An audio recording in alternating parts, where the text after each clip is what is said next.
Hey everybody, and welcome back to the board meeting. Today I'm going to be doing something that I don't really ever do, and that's I'm going to be going over the games that I played in the last month or so. It's going to be like 1 month and like a couple days that I've played that didn't get reviewed, or they did get reviewed a long time ago, but I've been playing them again and I'm not going to re-review them. I'm going to go through 50 of those games that I was playing, and I'm not going to be going over the games that I reviewed recently. And last month I reviewed 17 different games, whether they were in bulk form reviews or individual reviews or like a couple game reviews. I'm not going to be going over those ones. If you want to see my thoughts on those, just go to those reviews and watch that. Also, I've got 6 other games that I played that I need to review still. I'm not going to be talking about those. So I've got those 23 games that's out that I'm not going to be talking about, but I'm going to be talking about the 50 other games that I played last month. And I'm just going to try and go through these really quick. I don't want this to be like a 2-hour long video. So let's just jump right into it. The first game is Don't Mess with Cthulhu. This is a very simple social deduction game, and it's definitely the social deduction game that we play in my group the most because it's fast, it's simple, it takes maybe 10 minutes long. It's got the Cthulhu theme on it, which I like and a lot of people in my group like. And it's one of those games that we play in between bigger games or at the end of the night or at the start of the night if we're waiting for another person. It's just really easy to break out. I'm not a big social deduction fan, but this is one that I don't mind, actually.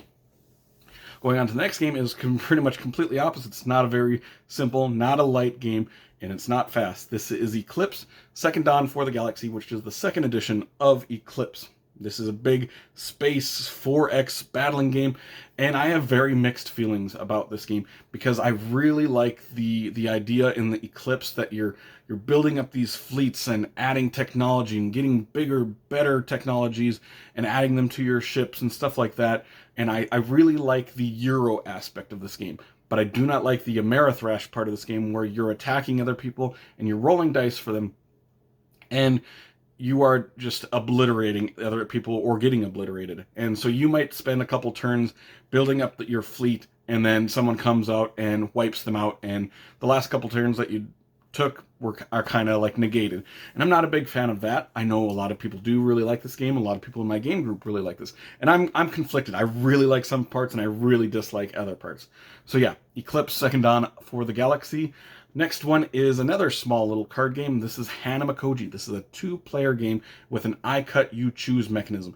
It's very simple, it's very light, but it's got so much depth. It is one of my favorite 2-player only games. It's one of those games that you just sit there and try to outthink your opponent. The rules are very, very simple, and I really like it. It takes maybe 15 minutes to play this game. It's one that I hadn't been breaking out a lot recently, but in the last year or so, but now I'm starting to play it, introduced it to a couple new people who really like it. So I think I'm going to get this to the table a lot more in coming months, hopefully, because I really like this game. Next game is Ecosystem. Ecosystem is this drafting, grid building game where you're going to be drafting these cards, putting them into a grid, and you're going to be scoring these animals and plants based on sort of adjacency. Some cards will score for having other cards near it or around it or somewhere like that, and it's just one of my favorite like simple drafting games, and it plays up to 6 players. So if we got a large player count and we want a fast game, this is one that instantly comes to my mind. That doesn't get a lot of buzz, but I do really like it. Going on to the next one, this is Sprawlopolis. This is a small solo game that I really like. That's from Button Shy, where you're building out the city, trying to put each card's got like a grid of 4 different types of city environments on them, and you have different goals each and every game. It's just going to be a random flip of goal cards, and you're trying to build out your city based on that, on your goals, basically. And it's a very good solo game. You can play it cooperatively. I never have, but it's one that I really like to break out like late at night if I'm about to go to bed, but I want to play a game it's really fast. Sprawlopolis is one of my favorite little wallet-sized games. Going to another sort of wallet-sized solo game, this is Regicide, which is also, you can play Regicide as multiplayer, but I really like it as a solo game. Regicide is just a regular deck of cards. You don't need to buy this game per se to play this game, but I do have the official version of it. And you're basically just going through and trying to kill the royalty of the deck, the jacks, queens, and kings. And by playing cards, and after you attack them with your cards, they're going to attack you back. But each suit has a different power. Like clubs will have defense, and or spades will have defense, and clubs will multiply your attack. And it's just a really interesting puzzle sort of solo game. It's a pretty fast game, one that I actually lost and then I refound, and so I've been playing it a lot recently again because it's such a good, simple game. So that was Regicide. Going on to the next one, this is Century Golem Edition. I break out Century Golem Edition all the time. Or it could be Century Spice Road, but I have the Golem versions of all of these Century games. It's a very, fast-paced game where you are kind of engine building. You're getting these cards to build engines, and it's all about trading these gems in order to manipulate these gems, in order to get certain types of gems to buy these golems, which are going to be worth points. And you're trying to buy so many of these golems, that's when the game ends. And I really like how fast and simple the turns are in Century Golem Edition. It's one of those games that it gets broken out at least once a month, it seems like, with someone somewhere. And I've played this game probably 50 times now, and I'm not sick of it. I enjoy Century Spice Road or Golem Edition quite a bit. The next game is actually in the same line of games. It's the sequel to Century Golem Edition. This is Century Golem Edition Eastern Mountains, the sequel to Century Spice or Century Golem Edition.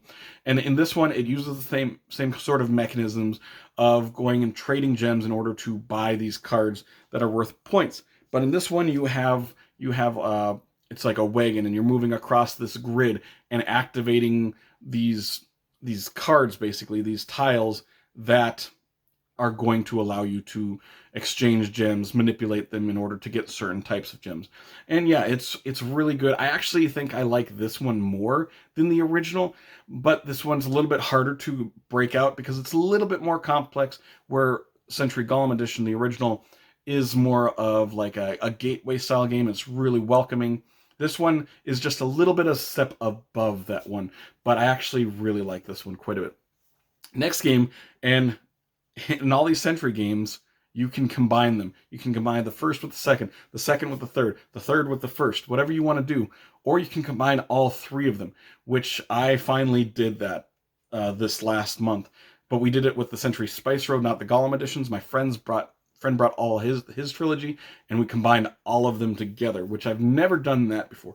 I've combined two of the games a couple different times before, but I've never combined all three of them. So you take all three of these games and make a mishmash of the games, and it works really well. I really like it. The problem is it's hard to break that out because it's such a big setup, because you're taking pieces from every single one of these games, so it's not like a simple break it out and play it sort of style.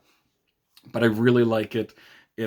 I think Matsuchi, the designers of this game, is just a genius for being able to combine all these games together to make a very viable, excellent game.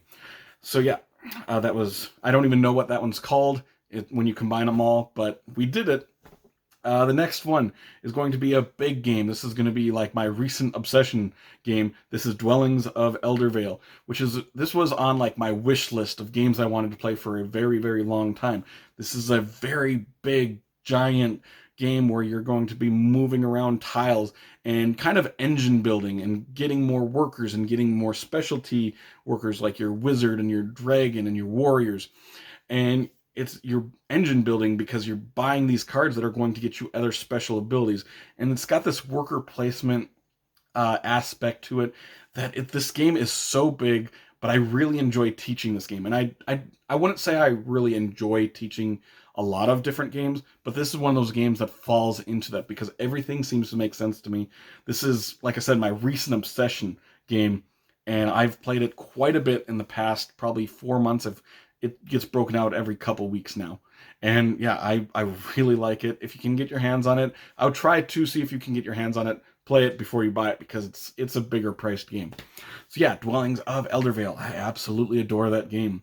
Our next game is a small little card game. This is Enchanted Plumes. And in this game, you're going to be collecting these feathers for peacocks and building these inverted pyramids, basically. And it's interesting because you got to play out a couple cards, 1 or 2 cards, and the top row of your plume is going to be negative points. Then you're trying to build on top of those, and the second, third, and fourth row, however big your plume is going to score you actual points.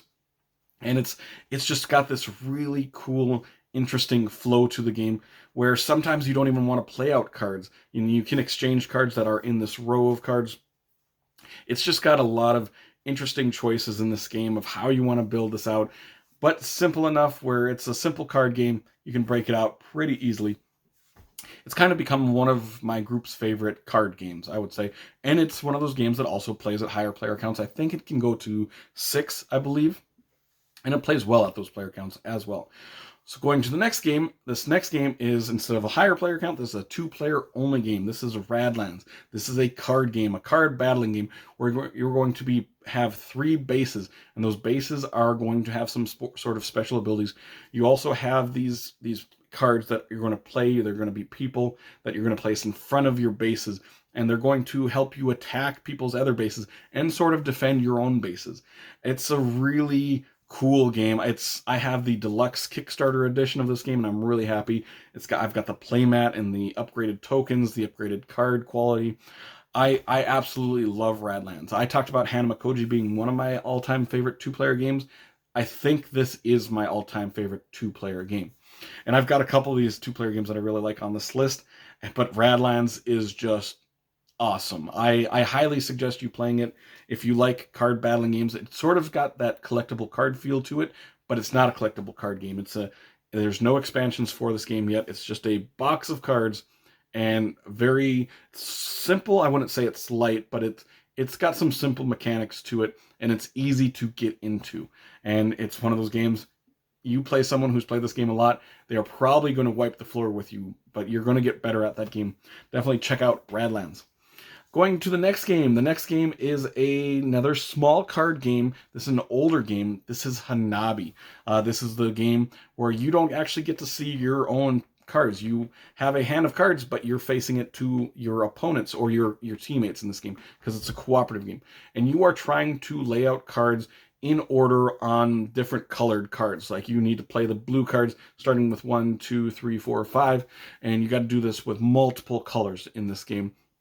And you can give your teammates like hints, but the hints are limited. And you look at an opponent's hand and you're like, this card is blue, or these 2 cards are 5s. And that's the only information you can give. You can't just tell them what they are. It's little hints and clues of what they are, and they put together what everything is by those clues. And they're trying to lay these cards out in order as a team. And it's a game that I've had a lot of fun with Hanabi over the years. It's one of those really funny games to me because I'm really bad at memory games. And if people give me like 6 different clues, I'm like, okay, this card's a red 3, this one's a blue 2, this one's a green 4, and everybody's like, no, and it's a lot of times it becomes like this raucous occasion. So yeah, Hanabi. Going to the next game, this is Medici, the dice game. This is a small roll and write version of Medici, which I've never played Medici, but this is a very simple rolling dice game where you're going to be picking some dice, putting them into this section, marking off things. If you're going to play this, I play this as a solo game, and it's very easy, very simple. I can play this game in like 5 minutes, and I have fun, but I know I'm probably in the minority of this that I like this game so much, but I do like it as a solo game. So Medici, the card game. Going on to another roll and write game. This is Rolling Realms. This is a Stonemaier roll and write game, and this is probably the highest quality roll and write game of all time, probably. I mean, it's a Stonemaier game, so what would you expect? But basically, you're going to play a couple different cards in this game, and those cards are going to represent all of the other Stonemaier games, unless you have expansions, which he brings in other games like Architects of the West Kingdom promos and stuff like that.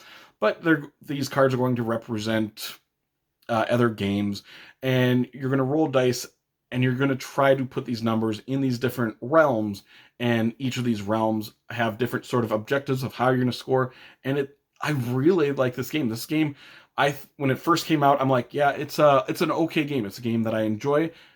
I've liked it more and more and more. Like it keeps coming to the table. Since it came out, actually, so a year or two ago, it consistently comes out to the table.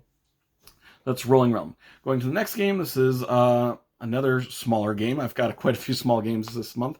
This is Illusion. Illusion I brought to my workplace and showed a couple people who don't really play games because they wanted to see some really simple games. So Illusion is about as simple as they come.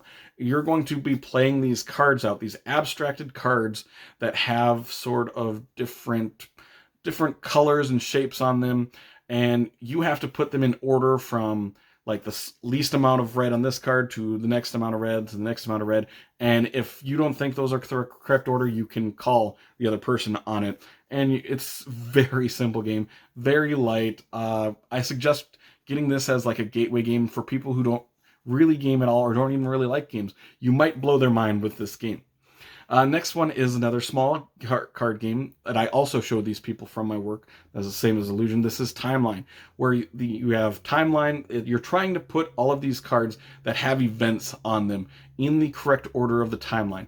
And so on the front of the card, it shows like the first NBA All-Star game, and on the back, it will show like the date, like 1950 or whenever the first NBA All-Star game was. And you're trying to build out a timeline, put it in the correct order. So you might have to put cards in between, and you put it there, and then you flip it over to see if it was in the correct order. If it's not, you take that out and you draw new cards. First person to get rid of all their cards wins.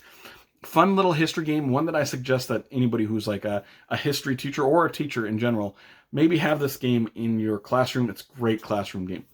Going to the next game. The next game, now we're getting into some bigger games now again, finally. This is Wingspan. Wingspan is another Stonemaier game. Very, very popular game, one that I absolutely adore. I've got everything for Wingspan. I've got the big bird box or the nesting box for this. I've got all 3 expansions, and I've been playing it a lot recently. I kind of went on a hiatus with Wingspan where I didn't play it for about 6 months. I've played it like 4 or 5 times in the last 2 or 3 months now, and I forget how much I actually really like Wingspan and building out this engine where each game feels very different for how your engine works and how you're going to activate it. It's just one that I really liked seeing at the end of the game what you've built, what birds have come, and the fact that every bird is different in this game is a marvel. This game is just a marvel to me. So that's Wingspan. Going to the next game, this is a very, very big game. This is Ark Nova. It's one of the most popular games now out there, and for good reason. This is a Terraforming Mars almost killer for me, and I love Terraforming Mars. Ark Nova came out, I'm like, yeah, I like this one better than Terraforming Mars.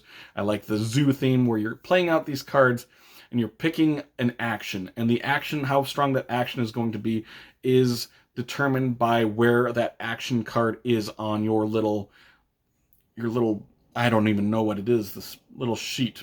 And you use that action, and it starts at the beginning, and it becomes less powerful. The further along this track your action cards are, the bigger and better they are, and more useful to you. And you're basically buying these animals, building out enclosures, putting these animals in those enclosures. A very, very thinky, very big game. I really like it as a solo game. I don't play it multiplayer very often because I don't want to explain this whole game to people. I said I like explaining Dwellings of Eldervale, teaching that game. I do not like teaching Ark Nova. There's just too much, and it's not as intuitive as Dwellings, but I really like Ark Nova quite a bit. Next game is a game that actually used to be my favorite game of all time. This is Architects of the West Kingdom. I got to play this one 2 or 3 more times in the last couple months, and in this last month. I really like Architects of the West Kingdom because it's so fast. The turns are so snappy. It's a worker placement game that basically you're not blocking. Most of the spots you're not blocking. The more people you put into a spot, the action becomes better for yourself. So if you have got one person on the stone spot, the quarry, you get 1 stone. If you place another worker on there, you get 2 stone. You place another, you get 3. So the spots become better and better, and you can just, the turns, if you're playing with the right group of people, the turns can be like 10 seconds long, And so it can be, you can go through a 6-player game. We played a 6-player game of this 3 days ago, and it took us an hour. So I played with the right group of people there. I really enjoy Architects of the West Kingdom. It has fallen down in recent years for me, but I still really do like it. Going to the next game. The next game is Ethnos. Ethnos is one of the worst looking games in my opinion, but it's mechanically one of the best games, where you are going to be playing out these fantasy creatures and trying to basically have get area control of these different spots around this board. I did hear this one is going to get a reprint, a retheme, and I'm really excited about it because Ethnos, maybe the only reason it doesn't hit the table as much as it does is because it's just such an ugly looking plain game, and the look of the game does not do the mechanics of the game just. I really like Ethnos. It's right here, actually. So that's Ethnos. Going to the next game, this is Raccoon Tycoon. This is a very simple market game where you're going to be selling certain goods. You're going to be gathering goods, and you're going to be selling them. You want to sell them when the prices of those particular goods are high. You want to gather them when they're low, and the stock market for these goods are going to be fluctuating very constantly.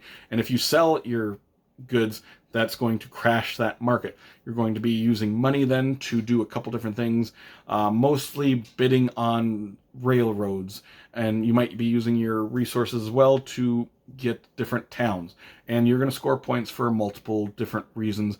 And there is an engine building aspect to this as well, where there's these tiles that you can buy to get your engine working a little bit better, a little bit smoother, get yourself some little special abilities. I really like Raccoon Tycoon. It's a very simple game, very simple market game.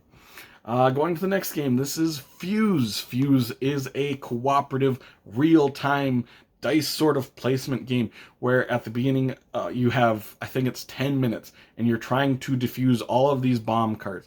So at the start of each turn, you're going to be rolling these dice. Everybody takes one of the dice, and if nobody can place the dice, then that dice gets rolled, and then you're going to lose dice off of these cards, these bomb cards that you're placing dice, and they just go back into the bag. You're trying to place these dice as fast as you can. The bomb cards have specific things that they need. They might need a green 3 for this spot, and any blue dice for this one, and like a 6 green for that one. There's a lot of different variety in the bomb cards of the things you need to place on them, and it's just an utterly chaotic game. One of the most chaotic games I think I've ever played. A lot of fun though. So Fuse. Going to the next game. The next game is Space. This is a dice rolling game that I really, really like. You're going to be rolling these dice on your turn and activating your ships. And you have ships that are numbered 2 through 12. And so if you roll a 6 and a 3, you can either activate the 6 and 3 ship, on your little pad, or you can activate the 9. You can take the combination. Usually the higher numbered dice are more powerful actions, and you're just basically getting money or getting points, and it's just really fun.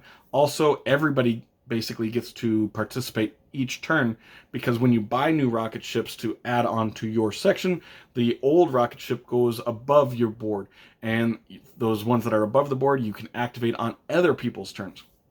And so by the end of the game, you're actually getting more stuff on other people's turns than on your own. And I really like that about Space. I like that you're getting things every single turn, not just on your turn. Going to the next game, and I'll just combine all the next 3 games together. Excuse me.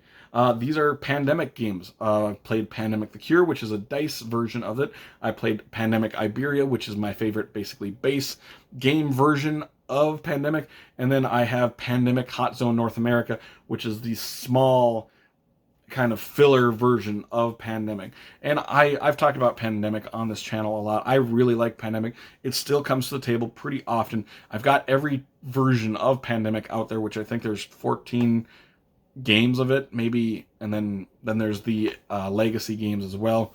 I really like Pandemic. I like all of them, basically. Some more than others, of course. But yeah, Iberia is great. The Cure, the dice version, is just chaotic and unpredictable. So those are the next 3 games. Going on to the next ones, I've got a couple small games here coming up. I've got First, it's Hey, That's My Fish, which I introduced that game to my girlfriend. I really like Hey, That's My Fish, and you basically are controlling all these different penguins on this grid of tiles, and the tiles have fish printed on them, and you're going to move your penguin in a straight line, and you're going to take the tile that they left and keep it. Those tiles have fish on them, like I said, and those are going to get you points. And so you're moving around, and these tiles are disappearing. You're basically trying to block off your opponent, make them fall into the water, and you can gather all those other fish tiles uninterrupted. It's a fun little cute game. Hey, That's My Fish. Going to the next game, I played Point Salad. There was a little girl staying at my girlfriend's house, and I introduced them, the little girl, to it, plus my girlfriend, and we played Point Salad. They both really enjoyed Point Salad. Point Salad I really like as well. Very, very simple card game where you're basically collecting vegetable cards, which have printed vegetables on them, or these kind of gold cards, which will give you points for different vegetables. You might take a gold card that says you get 3 points for a tomato, but you lose 1 point for every onion card that you have on it. So it's a very simple scoring system.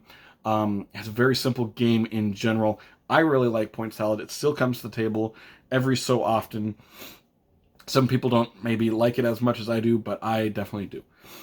So going to the next game is a game that I didn't think I was going to really ever get into. This is chess.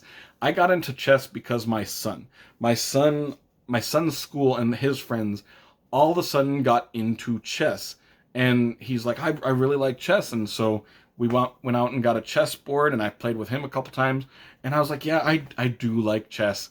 Chess is one of those games, though, that you want to play someone with the same skill level as yourself. If you play someone who's not very versed in chess and you wipe the board with them, that's not very fun. If you're playing someone who's way better than you and read books on chess and watches, videos on it, they're going to wipe the floor with you. That's not very fun either. But when you play someone who's of like the same skill level as you, chess can be one of the all-time best games, in my opinion. So yeah, chess, a game that I didn't ever think I was going to get too deep into. But thanks to my son, I definitely am invested into chess lately. Going to the next game is a simple game-ish. This is Cascadia. In Cascadia, you're going to be drafting. You're going to be drafting these tiles that'll go along with this little circular disc that has an animal on it. So you're going to take the tile that has environments on it, little habitats, whether they're oceans or mountains or grassland, whatever it is, and you're going to be putting it in and attaching it to the other habitats that you've already built. Then you're going to take the animal and put it on one of the habitats that allow it. The habitat tiles have different animals printed on them that they can place on there. So at the end of the game, you're going to score points for the animals, and the animals are all going to score differently. The bears want to be a certain way, the elk want to be a certain way, the fish want to be in streams, stuff like that. So all of them are going to score points, but also your habitats are going to score for your largest habitat, the contiguous habitat. Like you want to put all the mountains together and make this giant mountain region, you're going to score points for that. It's a very popular game, and one that I really adore as well. The next game is Dune Imperium. This is a very popular worker placement, deck building, area control game, hand management game. This is a mishmash of a bunch of different mechanisms, and I like it a lot. A lot of people have liked this game. The only part that I don't necessarily like as much is that combat part. Because I don't really like combat too much. In this game, you can't ignore the combat area, because there's going to be that area control game, which the person who's got the most strength in the area control part at the end of each round is going to score those gold cards at the end, and they're going to be worth a lot of points throughout the game. And so you want to be contending in that area for sure. And I think that's one of the reasons why Dune Imperium has dropped off a little bit. I still really like it, but I'm not a big... As compared to Lost Ruins of Arnak, I like Lost Ruins of Arnak a little bit more right now than Dune Imperium, because it doesn't have that essence to it as much as Dune Imperium, but still a great game. Next game is For Sale. For Sale is a very simple card game. It's an older card game where you're going to be basically bidding on. There's two phases in this game. The first phase, you're going to be bidding on these cards that are going to have a money amount on them. After all of those cards are gone, then you're going to be using those money cards in order to buy real estate. And there's like a simultaneous flipping of those money in order to get the different real estate that's out there. I For Sale is actually a newer game to me for how old of a game it is. I got introduced to it last year for the first time, and I've played it a bunch. If we want to play a simple game that plays at higher player counts, this is one of those that does that job specifically. I think it holds up really well for being. I think it came out like 1999, or I don't know exactly, but it's an older game. I know that for sure. So going on to the next game. The next game is Knit of Lear. This is a drafting game, and you're going to be drafting these dwarves. And each round, basically, each turn, you're going to be flipping over one of these coins. The coins have a certain value on it. Whoever's got the highest value that they flipped over gets first choice of the dwarf in that section. But everybody's going to get a dwarf, and these dwarves are going to score points for different types of colors that they are. Like the purple ones, the more you have, it gets bigger and bigger and bigger points. The orange ones are going to multiply, and so you score huge points from that. The red ones are going to get you some kind of bonus for coins at the end of the game, and all of them are going to score you different points. And it's just one that's a very simple drafting game that's not very punishing, because you're always going to get something, and I do like that, making sure that everybody gets something each round. It might not be the exact color that you want, but you're going to get something. Next game is Abyss. This one, I've broken this one out, I think 3 or 4 times last month. This is one of my all-time favorite games. In this game, you are going to be basically getting these little ally cards, and they're going to have points on them. And you are going to spend those ally cards in order to buy these Sea Lords. And these Sea Lords are going to give you special powers, and it's just a lot of fun. It's a pretty simple game when it comes down to it. There's basically only 3 actions that you can do. You can get one of those ally cards and pushing your luck with that, flipping them over and seeing which ones you can get. And the ones that you don't choose go into the second section, and they're separated by their family types. The second action you can do is take all of the cards in one of those family sections. And the third action you can do is buy one of the Sea Lords. This has some of the best artwork in any game, and that's what a lot of people talk about with this game. But the game itself is really good. It's really smooth, simple to teach, fun to play. Abyss. The next one is one of my all-time favorite games as well. This is Unmatched. I played a game of this, and I think it was Ghost Rider versus Dr. Jekyll, I believe it was, or Bigfoot. I can't remember now. Ghost Rider versus someone. I can't really talk about Unmatched any more than I already do. I love Unmatched. I love all the different characters that you can be. All of them feel very unique and have a unique deck for themselves, special abilities. And I talked about I don't really like combat too much and hurting other people. This game, even though it's a battling game, I don't feel that angst of it, of how I don't not enjoy that part of it. And it doesn't hurt too much when people hurt me in this game. I don't know what it is, but I really love Unmatched for sure. Next game is The Quest for El Dorado. This is a deck building racing game. Pretty simple. You're going to be basically building a deck of cards, and the deck most of the time is going to have some kind of terrain type listed on it, and you're going to be moving across the terrain, whether it's grass or mountains or water, whatever it happens to be. It's very simple. Pretty fast game. I say you can play this in less than an hour.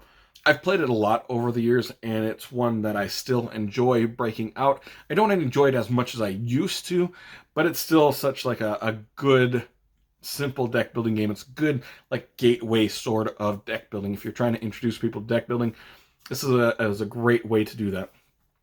The next game is a game that I don't actually like, but one of my friends does. This is The Hunger. This is also a deck building game where you're sort of racing as well. You are playing as vampires, building out a deck, and moving down into areas, hunting humans, and putting those cards into your deck, and then racing back to the castle before it's too late. You have 15 rounds, I believe it is, and so you're just hunting these humans and then trying to make it back to the castle in time. It's basically a Clank game. It's very similar to that, but you're putting bad cards into your deck rather than good cards, so you're not going to move as fast towards the end of the game.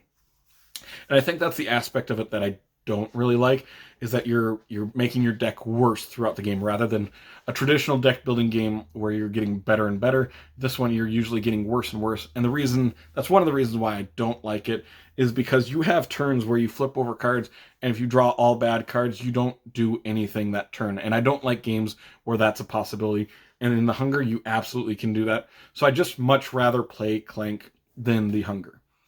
Going to the next game. This is Orchard, a 9-card solitaire game. This is a very light, solo-only game that you can play in 5 minutes. I lost this game for so long, and I finally found it again, and I'm like, oh, Orchard! I love Orchard, and I just ordered the sequel to it.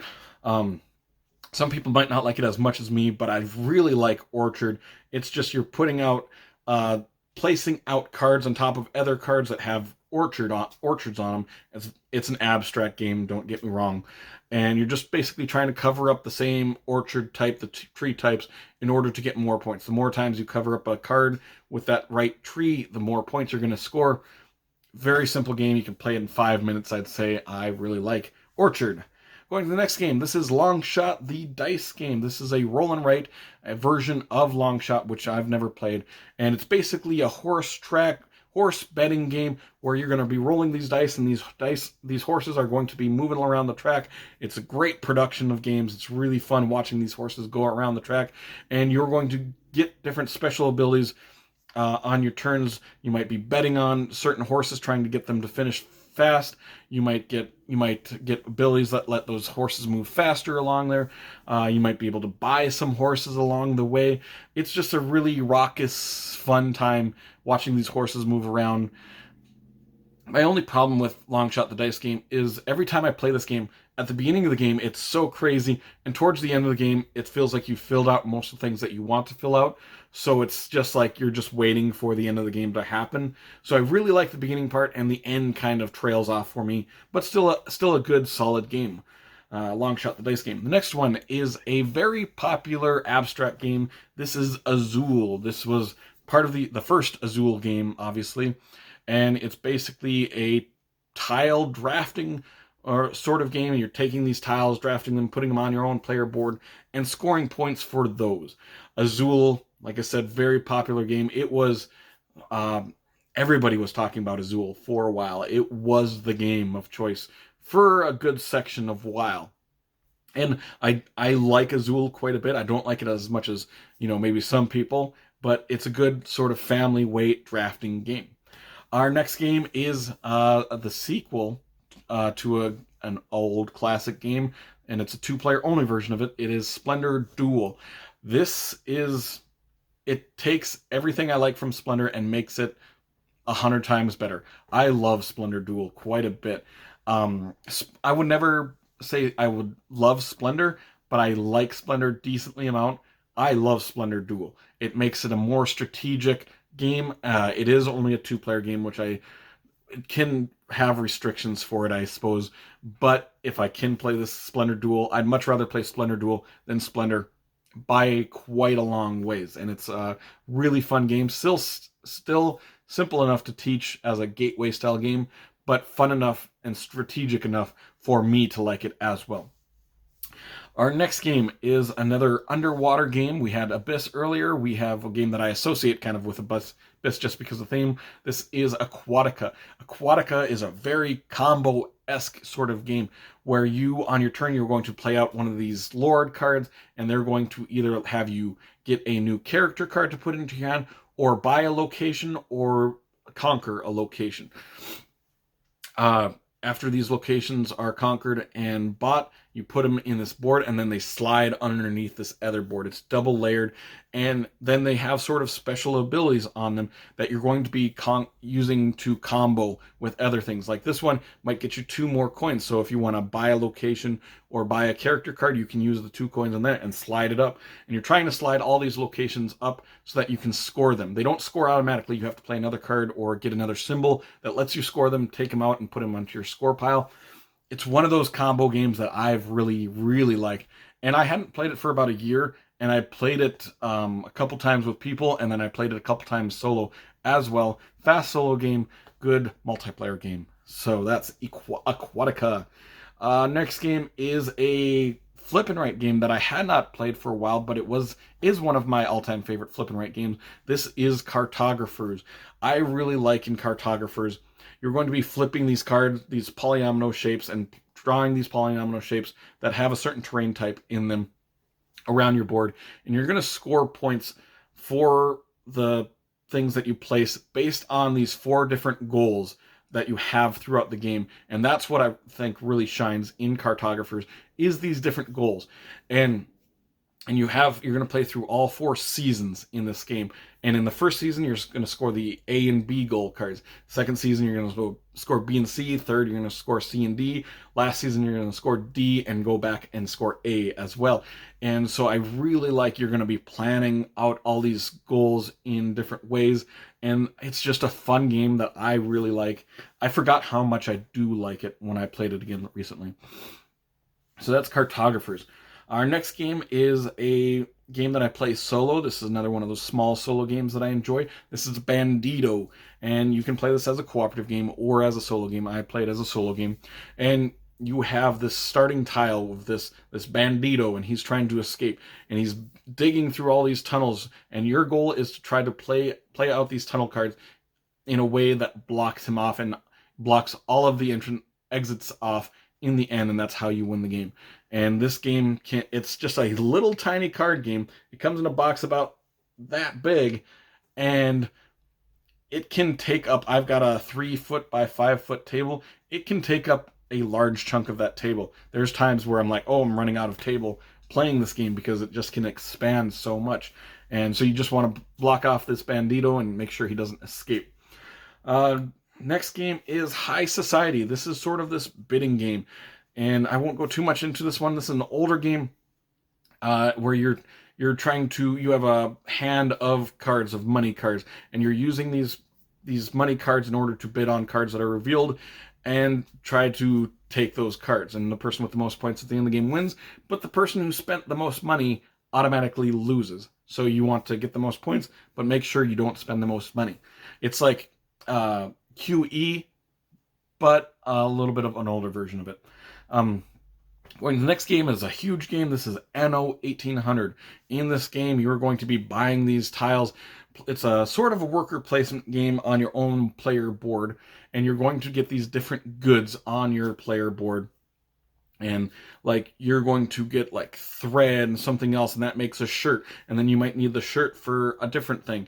And it's just very much a sequential game. You're like, okay, I need this tile over here, but in order to get that tile, I need this tile. In order to get that tile, I need these 2 tiles.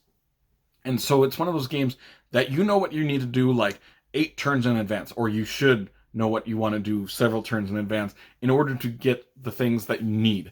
And I used to own this game. I sold it to a friend, and then we basically broke it out right after he bought it, maybe a week later. And it's a good game, but one that just wasn't coming to the table very often. So like I said, I sold it. But good game.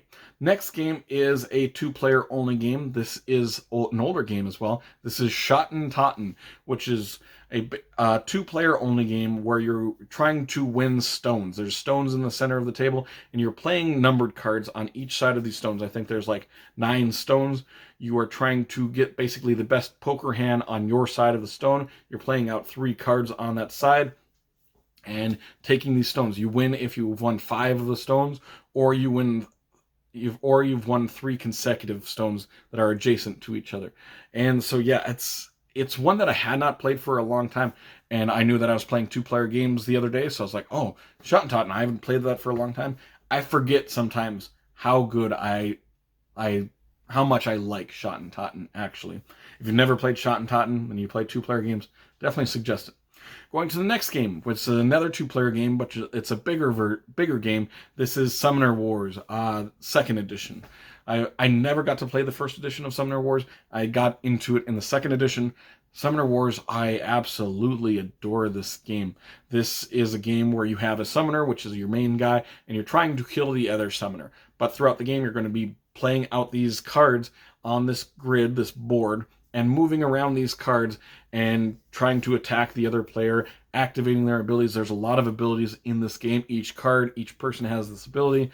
I really like Summoner Wars. Yep, that was the 49th game. And for our last game that I'm going to be talking about today, number 50, this is Everdel. Everdel is a worker placement game, and I got to show one of my friends this game, and I've been trying to show him this game for a while now. But it's a worker placement game with cute animals on it. And this game is very much like a combo type of game, where if you have a certain building, then you can play a certain creature that goes in that building for free. So you want to get these buildings out first and get these creatures. It's one of those, it's a very interesting game because you go through all these seasons. First season, you only have 2 workers. Second season, you have 3 workers. Fourth season, you get more workers throughout the seasons. But at the beginning of the game, it feels like you can only build 15 cards. And then you tell people you can only build 15 cards. And you're like, how am I going to build 15 cards? Because I only have 2 workers to start the game. But the fact that you can build these creatures for free, if you have their buildings, you can accomplish it pretty easy. Because at the end of the game, you're like, okay, I used up all my spaces. How can I manipulate this to get rid of some of these cards that are worth less points in order to buy these other cards? So it's one of my favorite worker placement games. It looks great, plays great, great game all around is Everdel. And whew, we went through all 50 games. So let me know in the comments below what your thoughts are on some of these games. If you played them, if you haven't, if you like them, if you don't. But that will adjourn this meeting. So if you did enjoy this video, make sure to like and subscribe to see more weekly content from me, Shane, at the board meeting in the future. Hope you'll have an amazing day. Take care.